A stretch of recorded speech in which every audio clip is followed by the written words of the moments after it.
Assalamualaikum warahmatullahi wabarakatuh. Kembali lagi di channelnya Tedia. Nah, untuk video kali ini saya sharing masih terkait dengan yayasan. Nah, ini terkait dengan sisa lebih ya pada yayasan. Ini termasuk objek atau bukan objek pajak? Nah, apa udah ada yang tahu nih? Atau memang lagi bingung nih termasuk objek atau bukan objek ya?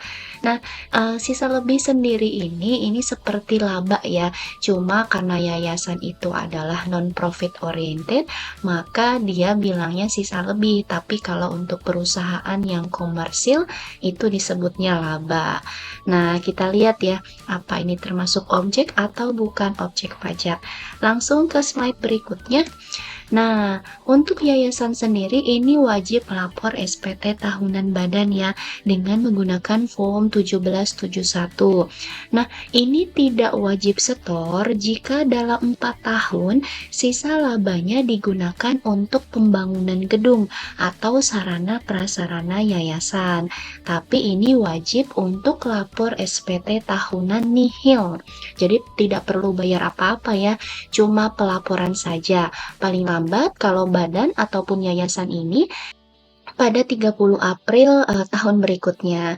Nah, kemudian ini wajib setor dan lapor ya jika dalam 4 tahun sisa laba ini tidak digunakan untuk kebutuhan pembangunan gedung atau sarana prasarana yayasan.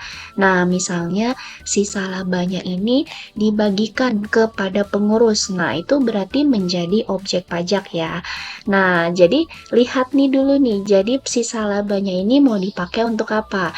Jika untuk sarana dan prasarana yayasan untuk pembangunannya itu tidak termasuk objek pajak.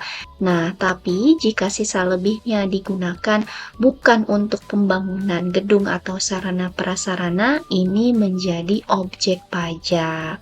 Nah, paham ya? Oke, kita lanjut ke berikutnya. Nah, jika sisa lebih ini dan digunakan untuk sarana prasarana yayasan, maka dalam penyampaian SPT-nya ini harus memberikan surat pernyataan.